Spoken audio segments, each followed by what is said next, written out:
Este es un podcast del portal Revolución Obrera. Vanguardia Obrera. Opinión y análisis político.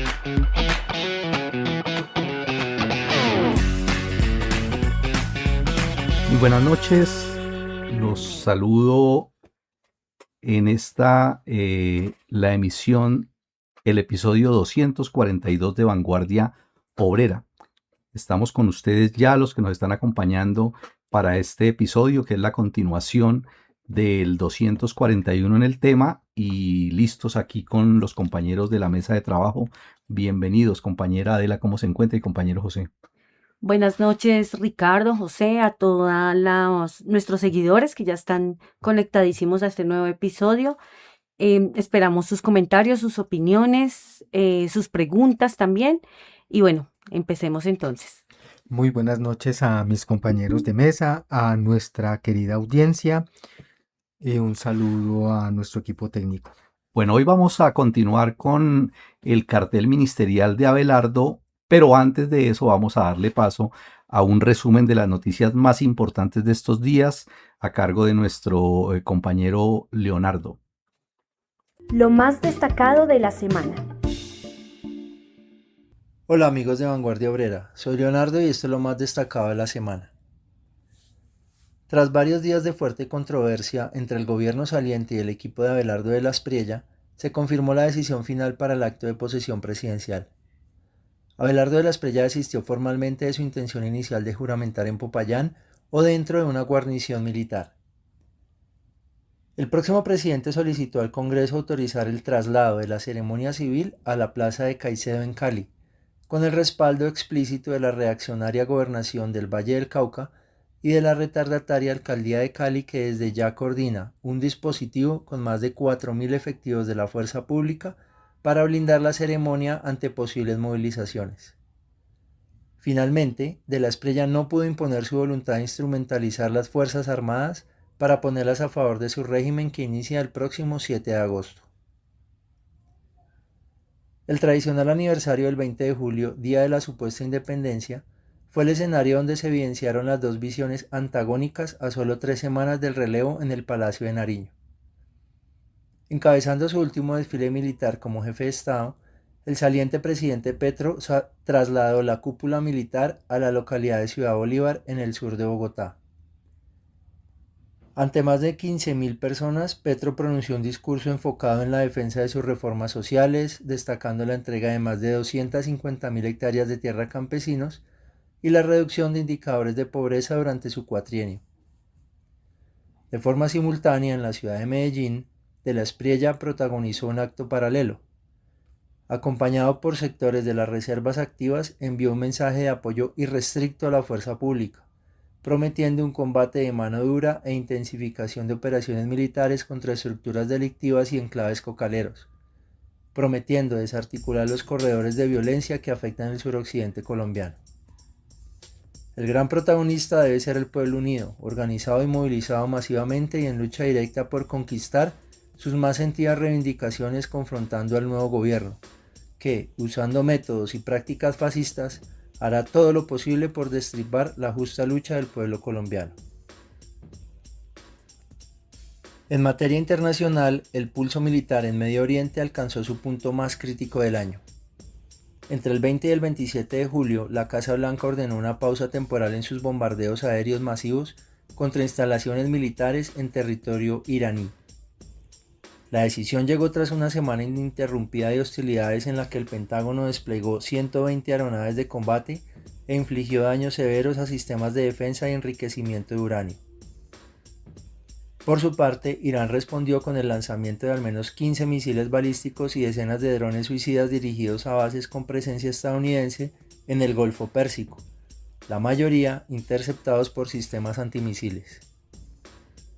El Departamento de Defensa argumentó que la suspensión responde al cumplimiento de los objetivos inmediatos de neutralización, aunque las tropas se mantienen en estado de alerta máxima en una crisis que ha disparado el precio del barril de petróleo Brent por encima de los $92.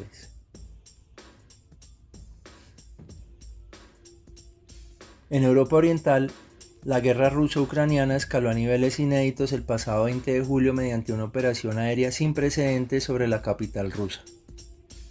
Las fuerzas de Ucrania lanzaron una incursión masiva empleando un enjambre de más de 400 drones kamikaze dirigidos hacia Moscú y sus alrededores.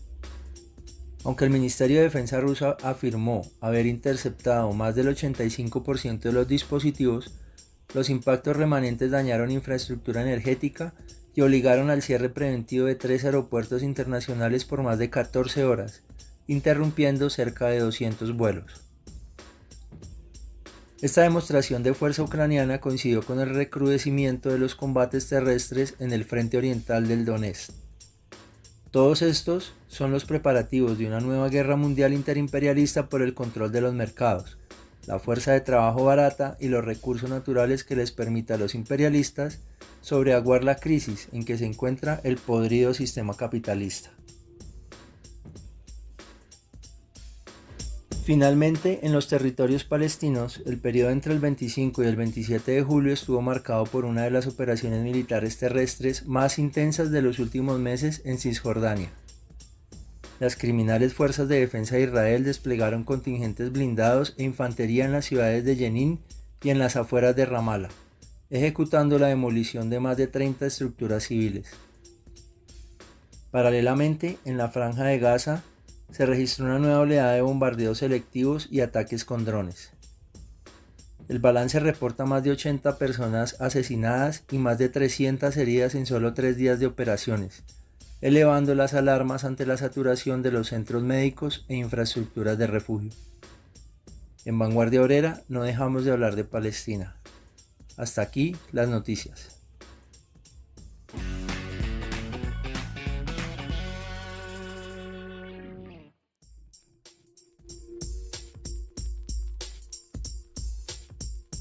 Bueno, después de este resumen del compañero Leonardo, que le agradecemos por esa contribución tan valiosa donde se pone en evidencia que una de las características más importantes que se siguen viviendo en el planeta es esa intensificación de la guerra.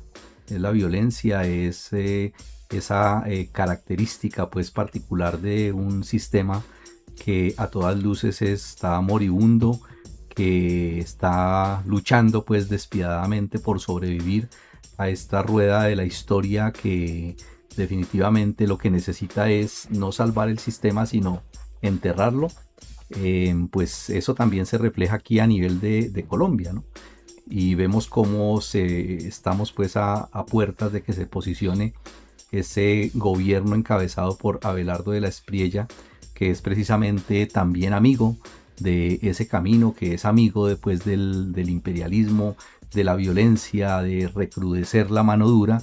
Y pues este programa que vamos a hacer hoy en compañía de mis compañeros aquí de mesa tiene la característica de que está analizando, así como el programa anterior, su equipo pues de ministerial, ese cartel que podemos llamar, que se pone al mando para esa política que será la política que gobierne pues en cabeza de la Espriella. Hoy nos vamos a referir a 6 de esos ministerios. Vamos a hablar del Interior, de Hacienda, de Ambiente y Desarrollo, de Defensa, de Comercio, de Relaciones Exteriores, de Minas y Energía y de Cultura. Empecemos entonces para ver de qué está, cuál es la característica que tiene este cartel ministerial en esta segunda parte. Iniciemos entonces, si le parece, José. Listo, Ricardo. Bueno, el primero de los ministros anunciados por de la Espriella fue el excongresista Rodrigo Lara Restrepo. Y en la cartera de gobierno, o el Ministerio del Interior, como se le llama también, a quien describió como un zar anticorrupción. Bueno, ¿qué hay que decir de este señor? Es ex senador y representante, es hijo del asesinado ministro de Justicia Rodrigo Lara Bonilla, a manos pues del cartel de Medellín. Paradójicamente, este inocente palomita inició su carrera política con los representantes de la mafia y el paramilitarismo que asesinaron a su papá. De tal forma que estuvo en el Ministerio del Interior y de ahí salió como alto consejero presidencial para Acción Social en el primer gobierno de Uribe. Luego apoyó la reelección de Uribe, quien lo nombró zar anticorrupción. Luego renunció el tipo a seguir en el gobierno de Uribe cuando se enteró supuestamente de que Uribe, José Obdulio Gaviria y César Mauricio Velázquez habían ocultado información acerca de la investigación del asesinato de su papá. Es decir, como que se le acabó la inocencia pues al tipo en ese pedacito, cuando eso era noticia que todo el mundo sabía. Posteriormente denunció varios casos de corrupción, como el de Agroingreso Seguro, el sonado caso pues de Uribito, que lo tuvo pagando cárcel. Y igualmente denunció la vinculación de personajes destacados del cartel de Medellín en la Comisión Nacional de Televisión, y eso le ocasionó amenazas. Bueno, y hay otros casos. Cambio Radical, que es al partido pues a que ha pertenecido, no es muy distinto pues al Centro Democrático, y es otra expresión de las clases dominantes más reaccionarias, y por eso no es raro que ahora se haya convertido en uno de los principales abogados alfiles pues del Abogaster. De hecho, ser ministro del Interior es el premio mayor al que puede aspirar cualquier politiquero después de la presidencia, y en este caso le cae como anillo al dedo a uno de esos que son de 7 leguas, politiqueros de 7 leguas, emparentado entre otras cosas con la bisnieta de Alfonso López Pumarejo, que es su mujer. Por tanto, Rodrigo Lara ha sido siempre aliado de mafiosos y parapolíticos y paramilitares, y es otro más de los de siempre. A propósito pues de lo que dijo el tipo el Abogaster, de que iba a gobernar con los de nunca. Con los nunca, eso es cierto. Bueno, otro de los ministros que analizaremos el día de hoy es el ministro de Hacienda, Miguel Gómez Martínez. Este señor es un conservador ortodoxo de pura cepa, doctrinario, de disciplina fiscal y por supuesto pues defensor de todo lo que tenga que ver con lo privado. Ha militado en el Partido Conservador, en el partido de la U y ahora en el Movimiento de Salvación Nacional, que fue pues parte de esas cuotas políticas que impulsaron la campaña de Abelardo de la Espriella. Este señor tiene una vida bien prolífera, como todos los delfines en la vida pública y privada. Fue vicecontralor general de la República entre 1994 y 1996. Fue presidente del Banco de Comercio Exterior Bancoldex entre 1998 y 2002. Embajador de Colombia en Francia y ante la UNESCO entre 2003 y 2006. Y fue también representante a la Cámara por Bogotá entre 2010 y 2014.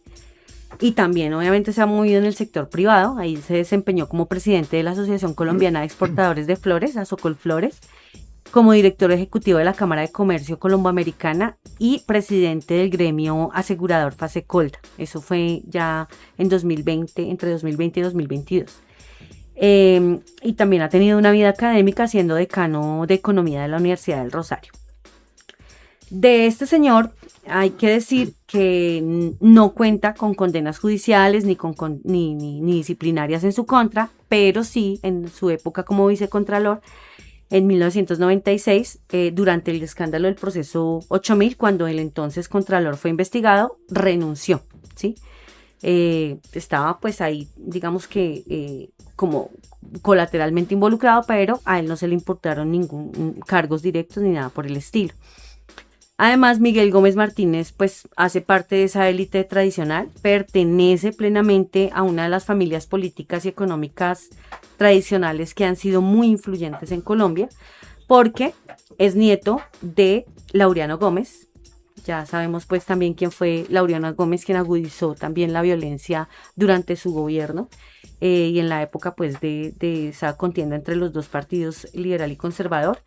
Es hijo del ex senador Enrique Gómez Hurtado, sobrino de Álvaro Gómez Hurtado, es decir, una familia de delfines, y hermano además del dirigente conservador Enrique Gómez Martínez.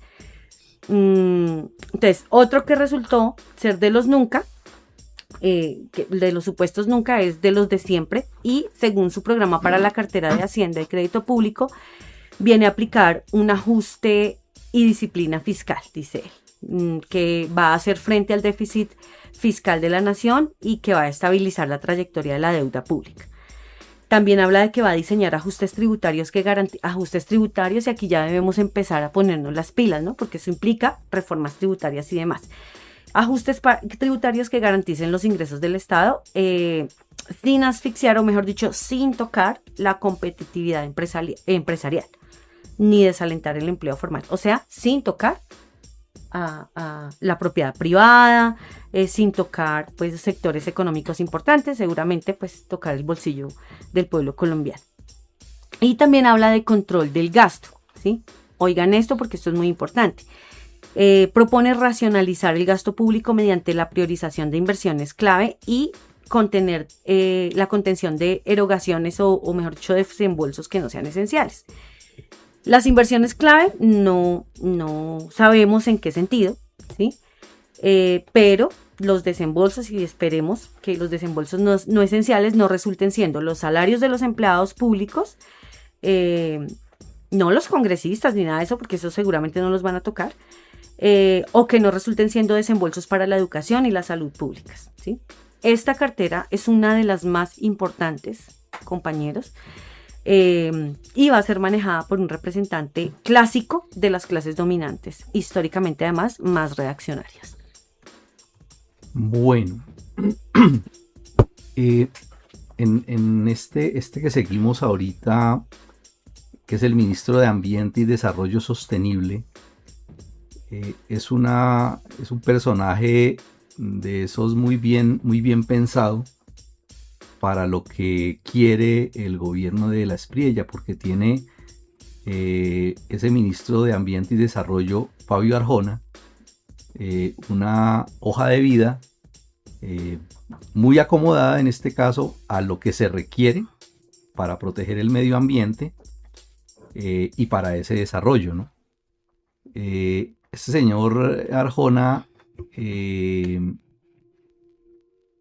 es de profesión, es un biólogo. Él estudió biología marina en la Universidad Jorge Tadeo Lozano, y además de eso, hasta hace poco, hasta antes pues de llamarlo pues para ser parte de este cartel ministerial, estuvo como director de una ONG que se llama Conservación Internacional Colombia, que esta es a su vez una filial de una ONG más grande que tiene su sede principal en los Estados Unidos y que tiene presencia en más de 30 países en el mundo y tiene el prestigio a nivel internacional de que está dedicada a la conservación del medio ambiente con empresas privadas.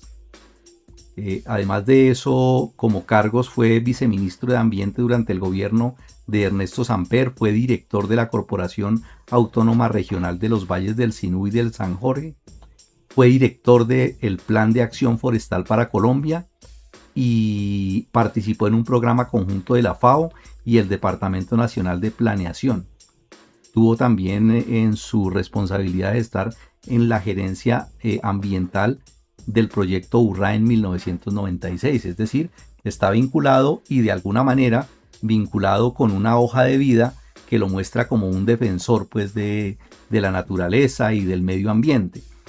Sin embargo, tiene una mancha muy grande en su hoja de vida también y en su posición, y que es lo que más preocupa pues, y es porque tiene una postura muy clara, pero también ambigua a la vez respecto al tema del uso del fracking, porque en realidad maneja un discurso de esos que podríamos decir un discurso filisteo, en el sentido de que él asegura que por su conocimiento y por el desarrollo científico que ha tenido y toda la técnica con la que se hace, dice que se puede hacer fracking sin afectar el medio ambiente. Y de hecho pues es un discurso con el que acompañó al nuevo vicepresidente en la campaña electoral, en discursos, entre ellos uno muy sonado pues por los medios de comunicación que dio en el páramo de Chingaza.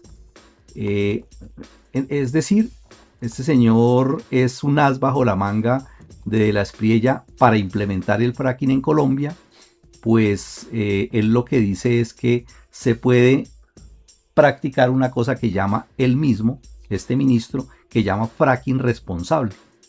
Es decir, que se puede practicar el fracking garantizando la seguridad energética. Y en ese sentido, también es hábil porque cuando se le pregunta, bueno, pero es que el fracking es realmente una manera de afectar y hay daños en la naturaleza, en el agua, por ejemplo, que son irreversibles. Y eso no se puede pues mejorar en años, ni siquiera mejorarlo con la plata que puedan dar por seguros y todo esto. Entonces él tiene un as bajo la manga cuando dice, finalmente yo no soy, este ministerio no es el que no está dentro de su competencia el impulsar o ejecutar actividades extractivas. Él lo único que tiene, él dice, yo lo único que puedo hacer es facilitar y crear unos estándares técnicos para que se haga de manera responsable. Es decir, se lava las manos de una vez con eso. Y según dice, además de eso, dice que de todas maneras Colombia ya tiene experiencia en el uso de fracking responsable, aduciendo que Ecopetrol ha hecho operación de fracking en los Estados Unidos. ¿Sí? Es decir, al final de cuentas dice que sí se puede hacer y también además de eso se lava las manos o se resguarda diciendo pero sí ponemos condiciones, es decir, no se va a hacer práctica de fracking en zonas protegidas como parques nacionales, páramos, resguardos indígenas y zonas restringidas por el ordenamiento territorial. Sabemos que esta caracterización es perfectamente variable y el mismo gobierno puede variar esa condición de algunos territorios importantes en el país. Es decir, el tema pues de la defensa de esa práctica del fracking, además de eso, él la lleva cuando él busca esa argumentación para decir que sí se puede hacer, además de eso, califica pues de una manera despectiva a quienes han hecho un movimiento grande, no solamente en Colombia, sino a nivel internacional, contra esa práctica, y lo reduce a una calificación que dice que eso es puramente ideológica, que esa discusión del uso del fracking o no es una discusión puramente ideológica, y además de eso tilda a la gente que se mueve, que hace movilizaciones, que se pronuncia, que protesta por el uso del fracking, los califica de que lo que están sufriendo es de una cosa que él llama histeria colectiva, ¿sí? Es decir, y eso pues ha generado obviamente desde distintos sectores rechazo a este que con un discurso y con una careta pues de defensa de los recursos naturales, en realidad lo que está demostrando es que es un aliado de las grandes industrias mineroenergéticas en el país, porque al final de esto todo ese discurso lo que va a beneficiarlo es a esa gran industria. Es decir, ese es el pensamiento de este señor que es biólogo marino, que lo muestran como un prominente personaje, pero que será el nuevo ministro del Medio Ambiente y Desarrollo Sostenible. Bueno, metiéndonos pues con el ministro de Defensa, Jorge Eduardo Mora, designó pues a este señor como ministro pues, y actualmente pues todavía están en esas, se supone, del empalme pues del sector defensa con el gobierno saliente de Petro. ¿Quién es este señor? Es un militar de carrera, su familia son militares de carrera, y este en particular fue director del Departamento Conjunto de Inteligencia y Contrainteligencia de las Fuerzas Militares entre el 2019 y 2020, donde ocurrieron seguimientos ilegales e inteligencia de fuentes abiertas contra más de 130 personas, incluyendo periodistas, políticos, magistrados y defensores de derechos humanos. Ya eso de por sí habla del personaje. Pasó de allí a fungir pues como comandante de la División de Fuerzas Especiales del Ejército Nacional entre el 2020 y 2021, donde se presentó el sonado caso de corrupción cuando 7 suboficiales lo enunciaron en 2021 durante el gobierno de Duque por inflar asuntos en cuanto a logística y demás, pero el tipo salió inocente, siendo condenado por los hechos el capitán que lo había denunciado, Jaime Mauricio Sendales. El hecho de corrupción es exacto, pero el tipo salió limpio y el que lo denunció resultó condenado. Posteriormente fue nombrado comandante de la 8ª División del Ejército entre el 2021-2022 hasta que fue llamado a calificar servicios por parte del gobierno Petro. De ahí para adelante ingresó a la política como candidato a la gobernación de Norte de Santander con el apoyo del Centro Demoníaco y de Salvación Nacional en el 2023 y fue inhabilitado por conflicto de intereses, pues su hermano estaba ejerciendo otro asunto pues allá en el departamento. En el 2026 se lanzó por Salvación Nacional al Senado, pero se quemó, y de ahí para acá se convirtió en otro de los alfiles pues del Matagatos, que ahora lo premia con el Ministerio de Defensa. Y en efecto, Mora es uno de los grandes servidores a la patria de los ricos, pues se entiende. O sea, es un feroz defensor de los privilegios de los ricos con la fuerza de las armas.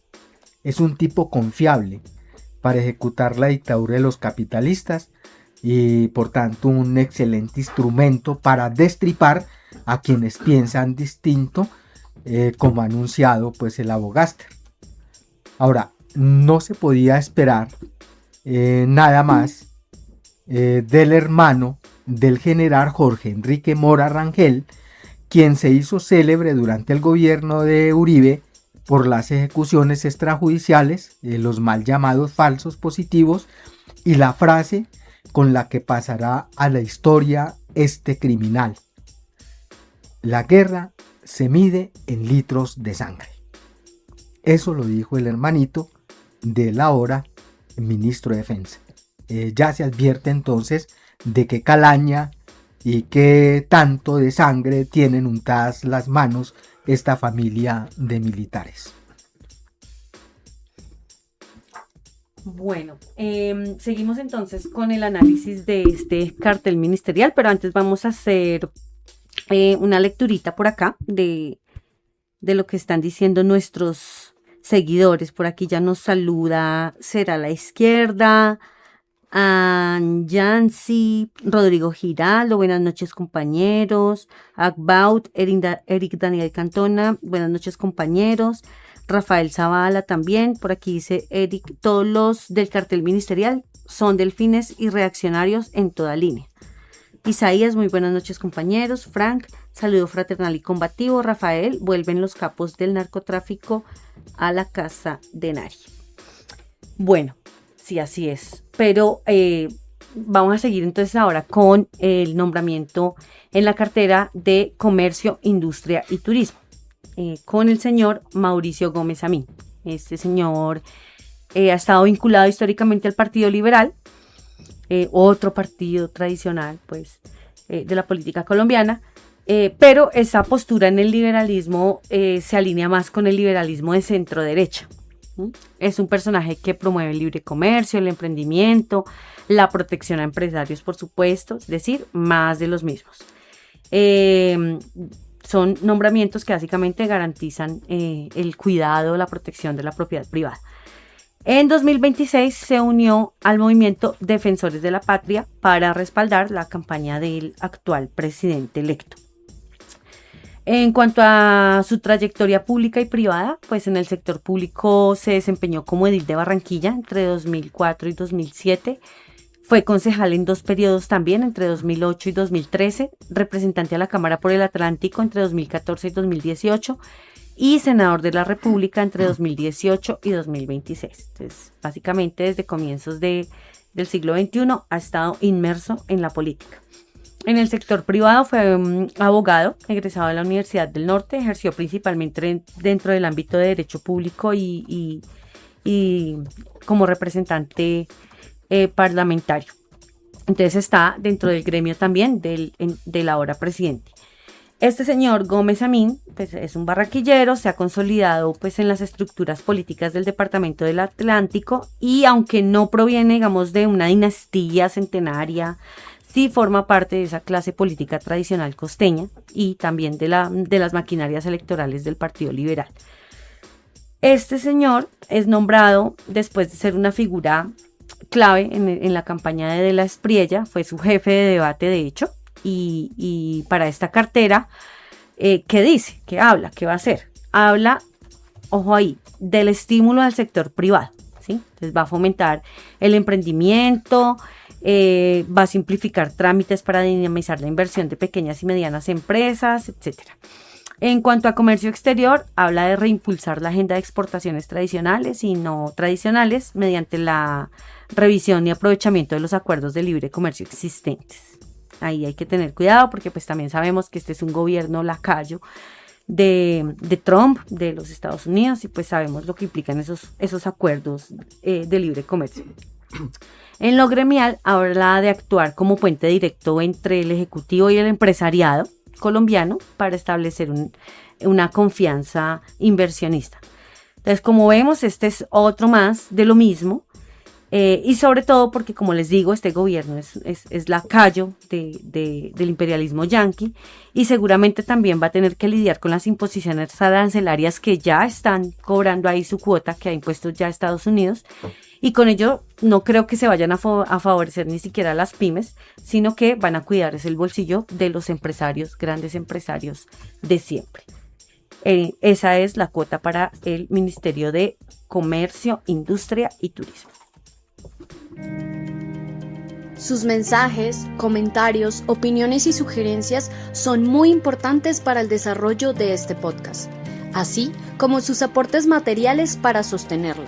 En la descripción del programa encontrarán distintas opciones para ponernos en contacto de forma sencilla.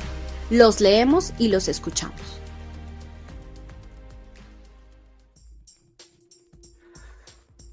Bueno, tenemos aquí otro de los personajes, el ministro de Relaciones Exteriores, el señor Omar Bula Escobar. Este señor, designado por el gobierno, es un bogotano de 63 años. En sus estudios tiene un pregrado en Economía en la Universidad Católica de Lovaina en Bélgica y posteriormente hizo estudios en España y Estados Unidos. Como dato importante, hay que decir que es hijo de Germán Bula Hoyos, quien fue senador y ministro de Agricultura. Y además, como dato de no poca importancia, este señor, Germán Bula, es decir, el papá de Omar, es el padrino de bautismo de Abelardo de la Espriella. Es decir, hay un nexo pues ahí también adicional, casi de sangre, que los ha mantenido muy cerca. Y eso de alguna manera explica que este señor Bula estuvo acompañando a de la Espriella durante toda la campaña presidencial, muy cercano, y fue uno de sus asesores y compañías permanentes durante toda esa campaña. Hasta antes de su nombramiento, Bula estaba como profesor en la Escuela de Negocios de la Universidad Sergio Arboleda. La parte pues claramente perversa de este señor tiene que ver con algo que deja notar en su actividad en las redes sociales, porque es un tipo que le gusta mucho pues mantenerse activo, tiene sus perfiles, tiene sus comentarios, opina sobre diversos hechos de la política nacional e internacional, se mantiene realmente muy activo, y eso hace que efectivamente deje ver la característica que tiene. Y dentro de esos pronunciamientos hay que destacar que él se ha declarado como un ferviente defensor y además de eso admirador muy especial de Donald Trump, a quien idolatra y a quien se refiere como el salvador de Occidente, y dice que es el hombre más poderoso del planeta, le tiene una admiración muy especial. Y contrario a eso, cuando se refiere a Rusia y a China, los considera como textualmente la escoria del planeta. Obviamente pues en todo ese apoyo ciego y servil a los Estados Unidos y especialmente a Donald Trump, lo llevó por ejemplo a aplaudir de una forma vehemente en sus redes sociales el bombardeo que ordenó hace algunos meses a varias lanchas en el mar Caribe colombiano, donde fueron asesinados pues varios pues pescadores con la acusación de que eran traficantes, sin presentar pruebas ni mediar pues absolutamente ningún tipo de investigación, y este señor fue de esos defensores públicos que le hizo mucha propaganda a eso. También en sus redes sociales destaca mucho esa postura de alineación absoluta con el asesino Netanyahu, y de hecho se reunió recientemente con el ministro de Relaciones Exteriores de Israel, donde se comprometió, entre otras cosas, a algo que ya el propio de la Espriella también anunció, que iban a trasladar e inaugurar la Embajada de Colombia a Jerusalén, reconociéndola formalmente como la capital del Estado sionista de Israel. Igualmente ratificó pues en esa reunión que Colombia se iba a convertir en el 9º país del mundo en realizar este movimiento, y en consonancia retirar la cancelación de forma definitiva de esa apertura de la Embajada de Colombia en Ramala, Palestina, que fue uno de los movimientos que prometió hacer el gobierno de Gustavo Petro, pero que al final pues no se llevó a término, y precisamente ese fue uno de los argumentos de este señor para decir que iban a terminar con ese proceso, porque dijo que nunca llegó a entrar en funcionamiento real, y por lo tanto pues iban a hacer ese movimiento. Adicional a eso, en una postura claramente retardataria en sus opiniones, califica el problema del cambio climático, que es uno de los graves pues y terribles consecuencias de todo este sistema destructor de la naturaleza. Entonces, cuando él habla de eso del cambio climático, dice que eso es apenas una idea, que eso es un problema ideológico, que eso no existe, que en realidad eso es una campaña que han llamado dentro de la jerga en lo que se mueven esas discusiones, dice que es una idea woke. Igual como la inclusión califica en el mismo sentido a todos los movimientos que hablan de fortalecer la política de inclusión, de reconocer la diversidad del género, y que dice que todo eso, lo mismo que el cambio climático, realmente son agendas globalistas antioccidentales, es decir, las califica solamente como un asunto de política, es decir, que son teorías infundadas por sectores de izquierda que pretenden imponer unas líneas ideológicas con un objetivo único, que es atacar a lo que él exalta como lo mejor del mundo, que es la cultura y la política que llama de Occidente, pero que es en realidad la cultura y la política de los Estados Unidos, del imperialismo yanqui. Es decir, esta estampa y este perfil abominable de este personaje es el otro alfil del tablero en todo este cartel de Abelardo de la Espriella. Bueno, ahora metámonos con la señora ministra de Minas y Energía, María Noemí Arboleda. Para una gran parte pues de la sociedad colombiana, la señora no es conocida y se puede decir es de las nunca. Bueno, ¿quién es la señora esta? Es ingeniera electricista de la Universidad Nacional, cuenta con especialización y maestría en ingeniería de transmisión y distribución eléctrica de la Universidad Pontificia Bolivariana en Medellín. Tiene estudios en control y operación de sistemas de potencia en Suecia y en el programa de alta gerencia de la Universidad de los Andes. Su carrera fundamentalmente ha sido en el terreno, pues en ese asunto de la energía y en el sector privado. Desde marzo del 2016 se desempeña como gerente general de XMSA ESP, que es una filial de ISA y operador independiente del Sistema Interconectado Nacional, lo que llaman en siglas SIM, y administrador de mercado de energía mayorista, lo que llaman MEN, de Colombia, y transacciones internacionales con Ecuador. O sea, en ese terreno la señora se ha desempeñado bien. También fue presidenta del Consejo Internacional de Grandes Sistemas Eléctricos, SIGRE, Colombia, presidenta técnica para la región iberoamericana, ERIAC, de SIGRE, miembro de Steering Committee de Global Power System Transformation Consortium, además de tener una participación activa en la Comisión de Integración Energética Regional.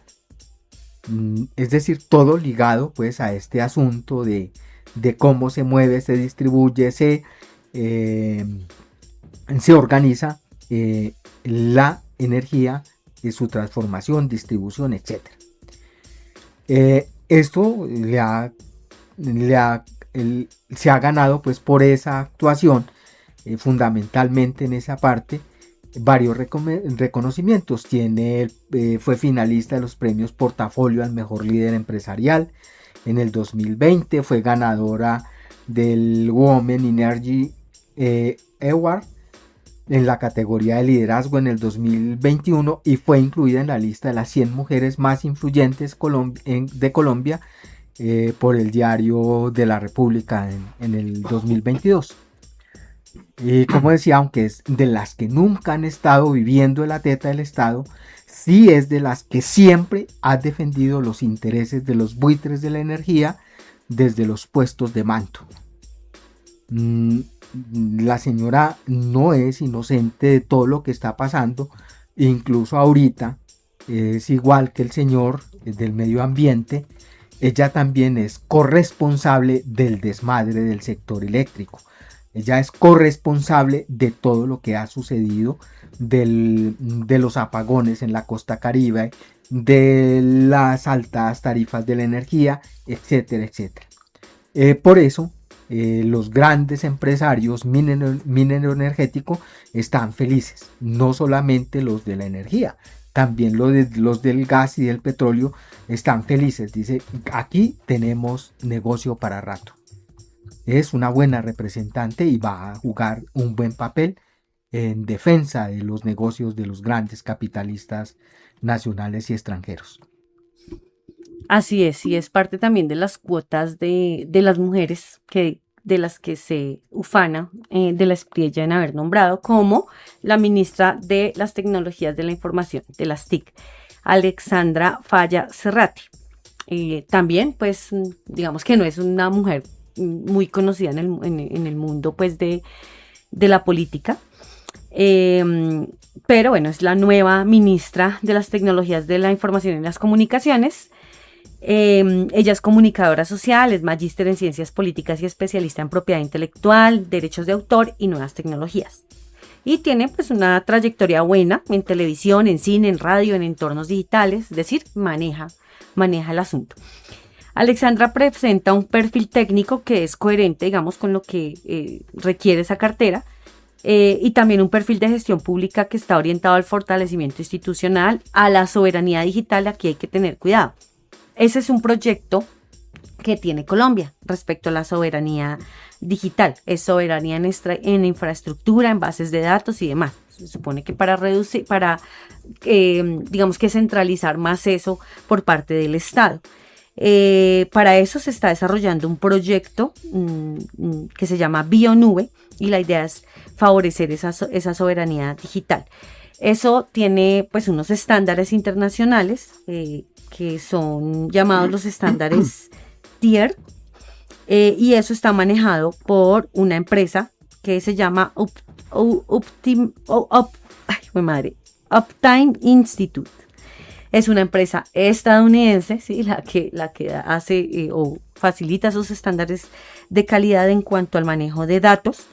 Entonces, pues aquí hay que profundizar muchísimo más en ese proyecto Bionube, qué es lo que implica y cómo van a ser manejados los datos de la nación y en general, pues de todos los colombianos. Se ha movido también en el sector de medios públicos y de telecomunicaciones y, ojo, porque ha recibido, y si lo recibe, será por algo, el respaldo de partidos de centro derecha, como por ejemplo el partido de la U, para cargos pues en ese sector de las telecomunicaciones. Tiene por supuesto también trayectoria en la vida pública y privada, ha ejercido cargos públicos como ha sido asesora de la Comisión Nacional de Televisión, vicepresidenta de Radio en Inravisión, directora operativa de Canal Capital, subgerente de comunicaciones de Transmilenio y comisionada de la Autoridad Nacional de Televisión.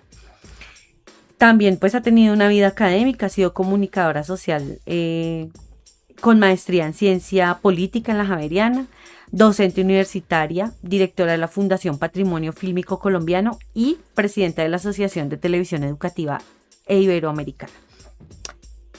Ella sorpresivamente pues no pertenece, digamos, o no, digamos que no hace parte de esas élites económicas ni castas políticas tradicionales del país, sino que se ha consolidado más como digamos en el ámbito académico, técnico, corporativo, de todos modos, en el sector audiovisual y tecnológico de Colombia. Al parecer, pues la elección para ser jefe de esta cartera, es por su perfil de ser una experta en ese sector y reguladora sobre la figuración política tradicional. Ella tiene experiencia acumulada en la NTV, en Inravisión, bueno, en todo ese sector. Y como les digo, para esa cartera habla de la soberanía digital y conectividad a través del impulso de la infraestructura de telecomunicaciones, que es a través de esa empresa estadounidense.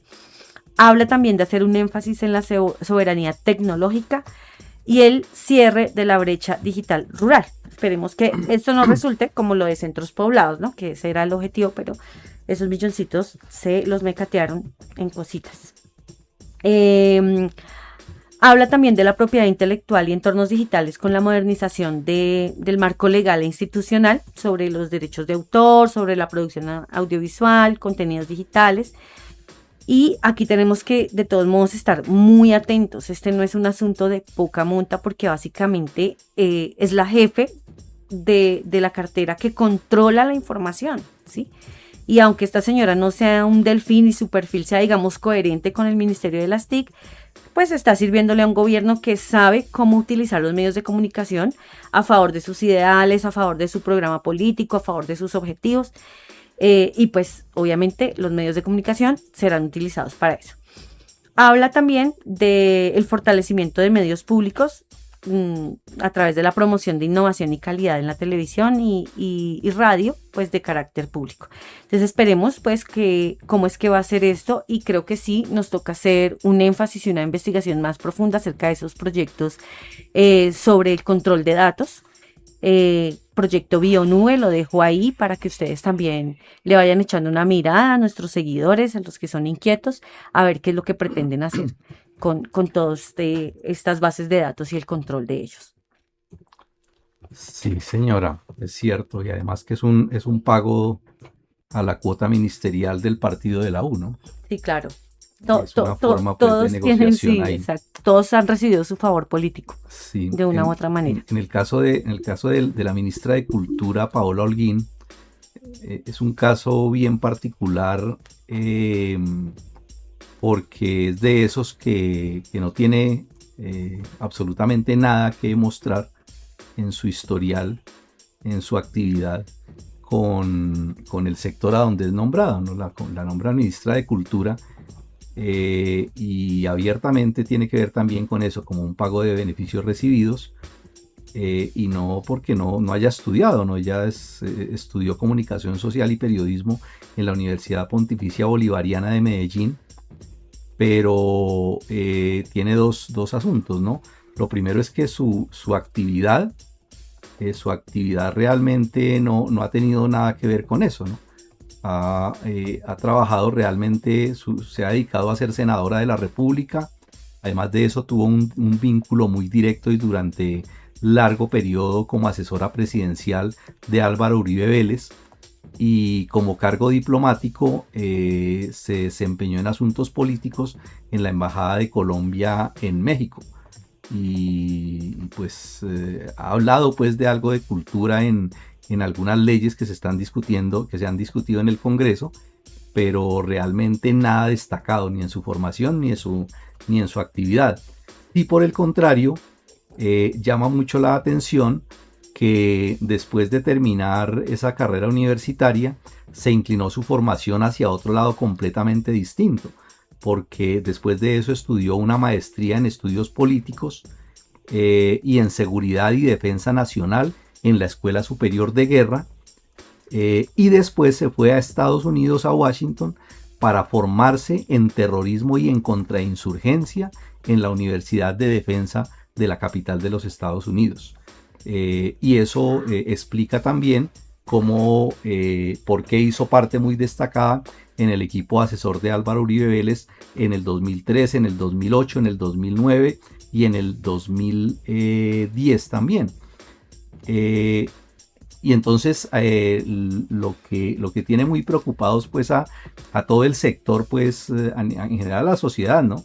Pero a todo ese movimiento cultural, artístico, tiene que ver con eso, es decir, cómo se pone un personaje de estos al frente de esta cartera, y seguramente pues una de las consecuencias que se deben esperar de esto es una legislación, una administración pues que lleve a la desfinanciación de las diferentes formas de desarrollo de actividades culturales de las comunidades, es decir, algo que durante el gobierno pues que está terminando se descentralizó alguna parte importante de los recursos hacia la promoción de formación artística en diferentes sectores de la población, y todo lo que vendrá pues lo que se espera que venga ahorita tiene que ver es todo lo contrario, es decir, acaparar todos esos recursos y con ello aumentar la pauperización de los trabajadores y sus familias,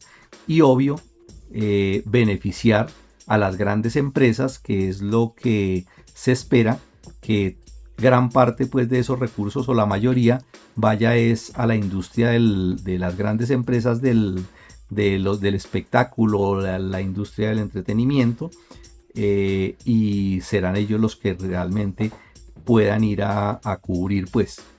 Y claro, no deja también de pensar que poner a un personaje de estos formado en el ámbito militar y de contrainsurgencia, pues la lucha a nivel ideológico, que tiene mucho que ver con el tema de la cultura, va a ser una lucha en el terreno de la ideología, y será para meterle recursos, para meterle plata, para fortalecer esa ideología reaccionaria y de odio hacia todo lo que suene a oposición o a ideologías de izquierda. Ese es el perfil de esa ministra de Cultura, que será poco lo que se pueda esperar de eso, y realmente pues se pone pues en el terreno pues en la preocupación de la gente, que la única manera en que el pueblo puede conquistar y trabajar asuntos culturales es con su lucha, con su trabajo y con su labor pues independiente. Bueno, quisiera decir algo, y es que hasta hoy no teníamos todavía información de quién era o quiénes iban a ser los jefes de el Ministerio de Trabajo, el Ministerio de Salud y otro, que se me va ahorita el nombre. Lo cierto es que hoy en su cuenta de X, Abelardo de la Espriella nombró a la nueva ministra de Trabajo, la señora Natalia López Fuentes, ¿sí? Ella es una mujer de centro derecha, dice que defiende la libertad de empresa, el impulso al emprendimiento para la generación de empleo, y en el programa pues de su cartera promueve la austeridad en el gasto público. Esto a mí me preocupa muchísimo, porque es que cuando este tipo de gobiernos hablan de austeridad en el gasto público, no hablan, por ejemplo, de ir y gastarse un poco de plata en la misma posesión que va a ser el 7 de agosto. No hablan de ahorrar en el sueldo de congresistas, senadores, etcétera, etcétera, sino hablan de recortar en los derechos como tal del pueblo colombiano. Entonces ahí nosotros tenemos que estar muy, muy atentos en lo que va a ser, pues en lo que tiene que ser nuestra lucha contra este gobierno. Está vinculada al movimiento político Creemos y ha sido respaldada pues por la propuesta de gobierno de la Patria Milagro de Abelardo de la Espriella. Habla, según lo que ha dicho para su cartera ministerial, además de la austeridad en el gasto público, habla de la modernización del ministerio, de erradicar el acoso laboral, del combate frontal a la corrupción, del diálogo social y constructivo entre gremios empresariales y centrales obreras, etcétera, etcétera. Pero recordemos que incluso uno de los anuncios del presidente electo ha sido, por lo menos, a una de las organizaciones sindicales y gremiales más grandes del país, que es la FECODE, básicamente exterminarla. La señora Natalia es abogada de la Universidad Pontificia Bolivariana, es especialista en Derecho Administrativo, magíster en Derecho Público y magíster en Administración de Empresas. También ha desempeñado cargos públicos, ha sido directora territorial de trabajo en el departamento de Córdoba, gerente para el desarrollo social en la gobernación del departamento de Córdoba, asesora jurídica en la gobernación de Córdoba, es decir, se ha movido por allí. Siendo paisana pues básicamente del presidente electo. Ha sido delegada presidencial ante el Consejo Directivo de la Corporación Autónoma Regional de los Valles del Sinú y del San Jorge. Y en el sector privado ha sido docente universitaria en el área de Derecho, candidata a la alcaldía de Montería en las elecciones regionales de 2023 y candidata al Congreso por el movimiento Creemos. Básicamente, digamos que son como lo más general, grosso modo, de lo que es esta ministra, pero bueno, pues también estaremos profundizando mucho más lo que es este gabinete ministerial en las páginas de nuestro portal Revolución Obrera, y pues este es un nombramiento que se hizo hoy mismo y pues es primicia aquí en Vanguardia Obrera. Bueno, como ya vemos, está casi completa la nómina pues de los el cartel de los nuevos ejecutores de la dictadura de los capitalistas explotadores. Y como vemos, casi todos son los de siempre, los que siempre han estado vinculados al Estado, y los otros siempre han estado vinculados a las grandes empresas de los capitalistas. Lo que se puede esperar del nuevo gobierno, por tanto, ya anunciado con nombre propio, es el beneficio de los grandes explotadores, es decir, mayor explotación y opresión contra la clase obrera, recorte del presupuesto en el gasto social, aumento del gasto en la carrera armamentista, incluso pues si cuaja lo de las convivir en las ciudades, lo que llaman pues los escuadrones pues de seguridad, dándole empleíto pues a la reserva, mayor expoliación pues de la naturaleza a favor de los grandes monopolios, y por tanto en el terreno pues en el campo también mayor monopolización pues de la tierra en manos de los grandes capitalistas a cuenta de la ruina de los pequeños productores.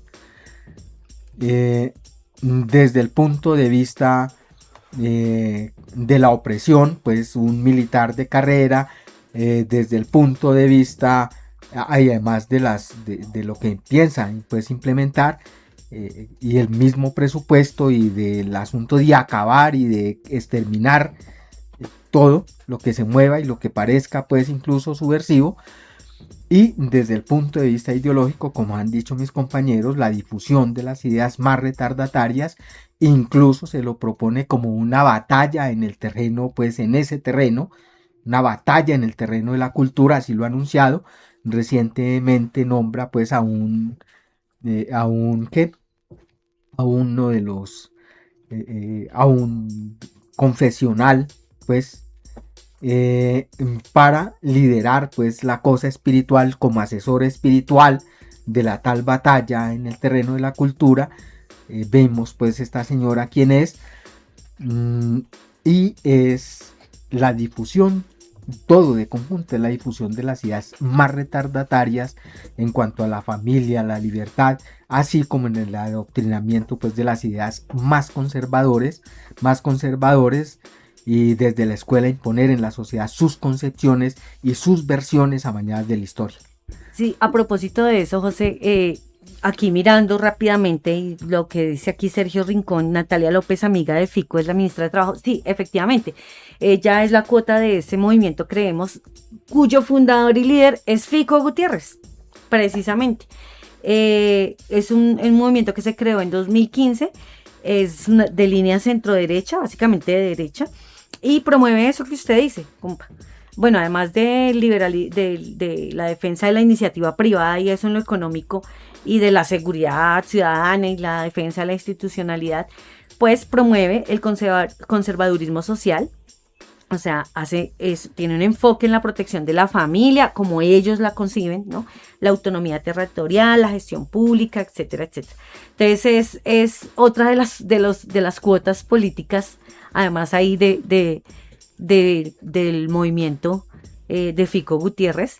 Y bueno, esperemos que nos depara ahí el destino con esta señora Natalia, que parecen ser de los nunca. Fíjense que son nombres que no son tan sonados, ¿no?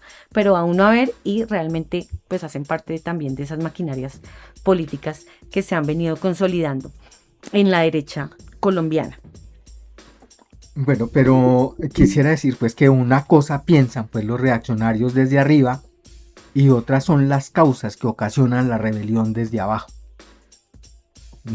Y esas son las condiciones a las que ha llevado pues este sistema que está podrido, que está muriéndose, que solamente puede ofrecer a la sociedad en su conjunto superexplotación, desempleo, hambre, miseria, destrucción de la naturaleza y guerras.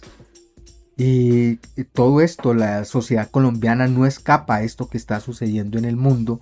Estamos inmersos pues en el mundo capitalista y todo esto está exigiendo el paso al socialismo para superar pues la barbarie que amenaza pues el imperialismo en convertir pues la sociedad mundial.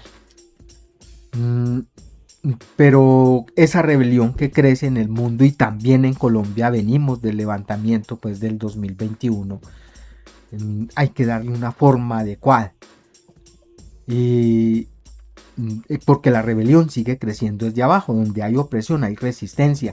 Todo lo que va a hacer este señor va a ocasionar, al revés de lo que piensan, de someter ideológicamente, de apaciguar, va a ocasionar la repulsa más grande de todos los trabajadores del campo y la ciudad. Y por eso tenemos que darle la forma que necesita este movimiento para poder expresarse en toda su magnitud. Y hemos insistido en que esa forma son las asambleas populares, como expresiones de la democracia directa del pueblo desde abajo, como expresiones del verdadero poder popular opuesto al poder de los explotadores que no trabajan. Y tenemos que insistir en eso y hacer conciencia y ponernos al frente de esa necesidad, porque es imperiosa. No es el cuento, no sabemos todavía las amenazas pues de la tal resistencia civil pacífica o la desobediencia civil pacífica No necesitamos la lucha directa, revolucionaria en las calles, y es desde las asambleas populares donde se tienen que organizar esas formas que necesita pues el movimiento, cómo hacer las manifestaciones, cómo organizarlas, ¿sí? Pero además de eso, las exigencias del pueblo colombiano que fueron formuladas desde el levantamiento del 2021 y que no se han resuelto. Además de eso, sí, yo creo que se pone pues sobre la mesa esa característica, pues, y ese llamado importante a que en últimas la fuerza principal de los trabajadores está es en la capacidad que tengan para organizarse, movilizarse y luchar por ellos mismos. No hay otra forma. Pero además de eso, pues hay que dejar pues sobre la mesa el tema de que no puede pues tampoco decirse que hay una unidad absoluta en todo ese gabinete, ¿sí? No, nosotros sabemos, y eso lo hemos visto siempre, que entre los sectores pues de las clases dominantes también hay lucha, también hay divergencias, y seguramente pues como buitres se pelean por la presa, y ahí van a empezar a surgir también lucha, van a empezar a surgir divergencias, y una de ellas fue la reciente pues que se presentó entre el Centro Democrático y Abelardo de la Espriella, ¿no? Y así como esas se van a presentar otras más, ¿no? O sea, no hay nada seguro de que ese gabinete ministerial vaya a ser homogéneo, unido, absolutamente. Creo que hay que verlo pues con el paso de los días, y esas grietas que se van a presentar seguramente, no porque no defiendan los intereses comunes, sino porque ellos como tal, como hienas, también se disputan y luchan entre ellos y son capaces Sí, claro. de matarse unos a otros. Y esas son las cosas que también el pueblo, los trabajadores, la gente organizada van a aprovechar también, ¿no? Entonces hay que ver cómo le va en esas primeras pues al señor de la Espriella con ese equipo ministerial, a ver cuántos le duran y cuánto tiempo. Sí, eso es cierto. Hay que aprovechar las contradicciones en el seno de los enemigos, porque eso facilita la lucha revolucionaria de los trabajadores desde arriba. Decía pues el adagio popular: de la pelea entre ladrones la gente honrada sale ganando. Y nos sirve, nos favorece pues el que ellos se agarren y peleen y se contradigan, pero nos toca organizarnos nosotros. Y yo no podría pues dejar de ya para cerrar este episodio, invitarlos nuevamente, compañeros, a organizarnos. Nosotros, los obreros revolucionarios, tenemos la gran responsabilidad de acelerar la construcción de nuestro propio partido político. Un partido que sea independiente de los partidos, de todos esos partidos existentes, ya que todos ellos, compañeros, son defensores de la explotación capitalista y de la dominación imperialista sobre el país.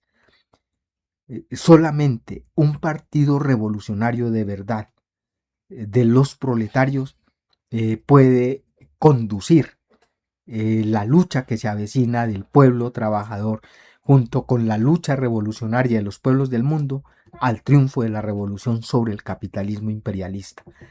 De resto, todas las medidas de los reformistas, lo del pacto histórico, de todos esos falsos progresistas revolucionarios y falsos revolucionarios, a la final terminan dándole oxígeno a un sistema que no necesita más remiendos, sino que necesita la revolución. Y el dispositivo estratégico principal para hacer eso posible es el partido de la clase obrera, en Colombia y en todo el mundo. Bueno, compañeros, nos despedimos. Nos escuchamos el próximo martes. Muchas gracias a todos por tus comentarios, por sus ideas, por sus sugerencias, por sus preguntas. Y bueno, espero que compartan este episodio, que lo analicen, que lo estudien, y que discutamos, debatamos y sobre todo salgamos a luchar. Muchas gracias.